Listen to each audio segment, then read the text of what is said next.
Hey, good morning. It is Dr. Dave here recording live. Don't know what happened to the video last night. You do know I am electronically inept at times, but we've been talking about cholesterol all week, and I want to let you know the 11 questions that you need to ask your doctor, your allopathic provider, particularly when they say to you, oh, your cholesterol is high, or oh, your cholesterol is getting there. We need to put you on drugs. So these are the questions you have to ask your doctor, and if they don't know the answers, say no to drugs. Just say no to drugs.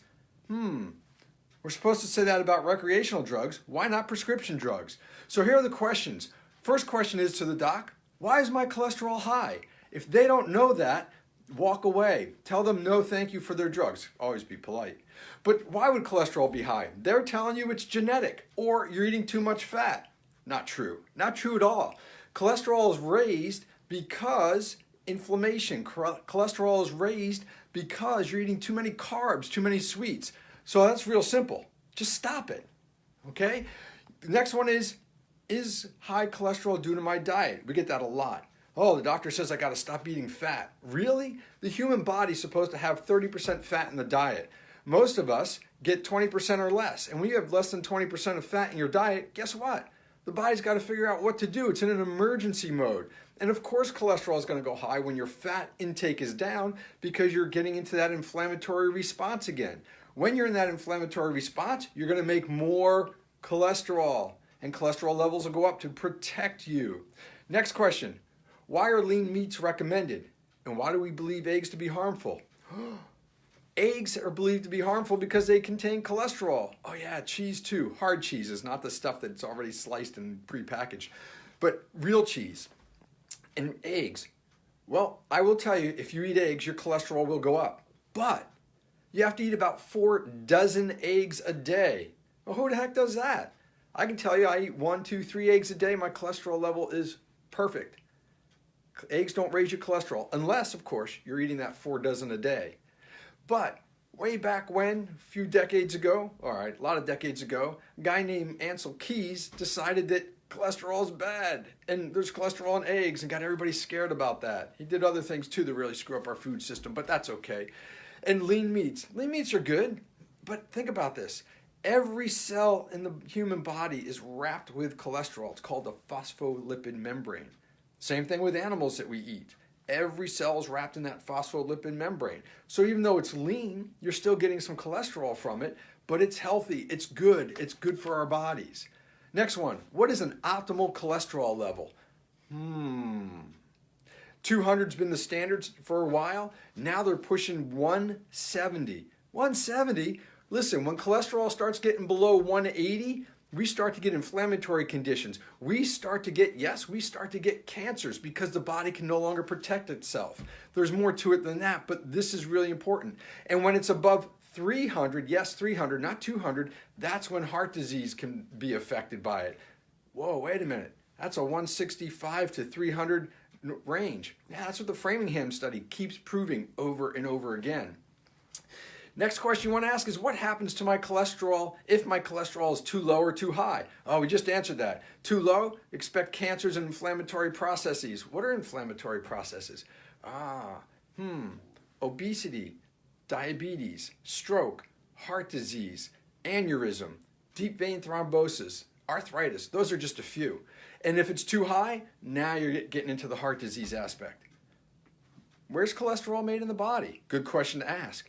Okay, it is made in your liver. If the doc doesn't know that, don't accept the drugs.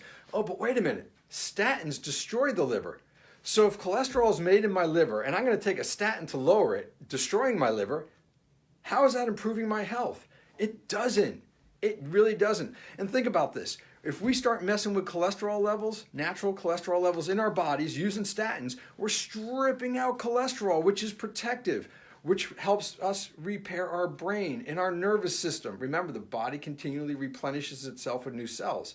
And if we strip that cholesterol out, are we getting good cells for our brain and for our nervous system? Are we feeding our heart well? Are we wrapping our cells with protective cholesterol membranes, phospholipid membranes, so that the cells work correctly? Are we able to produce, I'm giving a finger up there, proper hormones for our endocrine system? And are we able to make enough vitamin D? No. Answer is no. All right, next one. What is an HDL? Why is it good? And I'm going to add 2 more questions to that. What is an LDL? Why is that bad? What do HDLs and LDLs do? So LDLs have a bad rap of being the bad cholesterol, and HDLs have a rap of being the good cholesterol. Well, that's wrong. Donkey dust. Don't listen to that. When your doctor tells you that, say, listen, where'd you get your education? Don't be afraid to say that, because I ask my MD friends all the time. Listen, HDLs and LDLs. HDL, high density lipoprotein. LDL, low density lipoprotein. So what does that really mean? They're not good or bad, nor are they cholesterol. They're the transport mechanism. So cholesterol is made in the liver, has to get out to the body. Well, what brings it out to the body? LDLs, and that's why they call them bad. Because if you have high LDLs, you're getting more cholesterol out into the body. But wait, why is that happening? Let's think about physiology first before we say, oh, we got to lower it. It's happening because we have some type of inflammatory process or repair process that needs protection. And that's why that's happening in the body. And so when LDLs go up, low density lipoproteins, it's taking cholesterol from your liver, bringing it out into your body for repair and protection. Think of it as going to the grocery store and filling up your bags of groceries, right? Everything's prepackaged and it's in the bags, and the bags are relatively light. Forget the cans. The bags are relatively light because of the packaging, okay? So you need more bags when you're leaving the grocery store. Now look at your HDLs as your garbage. You eat all week, you take the prepackaged stuff or the packaging stuff and you compress it into a garbage bag. So that 3 or 4 bags of groceries that you had, now, at the end of the week, you have 1 bag of garbage. That's high density, it's heavy, and that 1 garbage bag goes out to trash, we hope. But anyway, that's the HDLs, high density. What it's doing is it's taking the used cholesterol out that's been out in the body, bringing it back to the liver to either be reprocessed, or, that's recycling, or to be excreted, going out in the trash. And that's what HDLs do. And so when your LDLs rise, your doctors want to suppress it. Listen, a great HDL level is below 130. When they tell you below 100, forget that. It's below 130, okay? Plenty of texts show us that. The new standard is lower than 100, but there's really no proof for that. So be careful. It's lower than 130 for your LDLs. But remember what they do. They're not good or bad. When LDLs rise, it tells us there's usually inflammation going on in the body. When HDLs fall and LDLs are up, that tells us the inflammatory process has been there for a while. Maybe we should be looking to see what's wrong with the body as opposed to, screwing up the cholesterol levels and the HDL, LDL levels. That makes more sense. Number 10, does inflammation play a role with cholesterol? My gosh, yes it does. Direct, okay? Whether you have a splinter, yeah, you might get a point up there, or a broken arm, or something even more serious than that, that plays a serious role in your cholesterol level. Don't artificially lower your cholesterol level. Figure out what the heck is going on in your body first. And lastly, this is important. If your docs, your allopathic providers can't answer this, walk away from them telling you need to lower your cholesterol. And that question is, ready for this? This is a big one. Remember this, write it down, go back and replay this. Send this to your friends, it's important.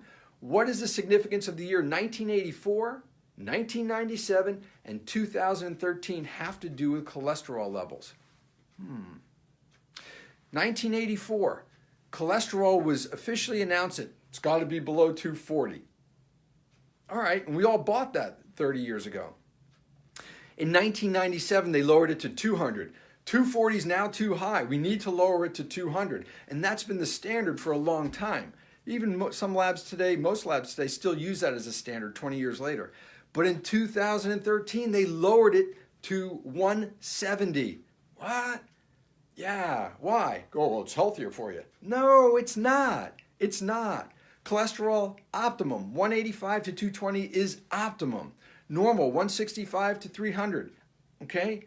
So then why did they lower it to 170? Well, by lowering it to 170 overnight, bam, like that, they created 52 million sick people. So think about it. Is it really about your health, or is it about selling more drugs? I'm Dr. Dave, and this is today's tidbit on cholesterol. Hope this helps you have a healthier life. Look forward to meeting you.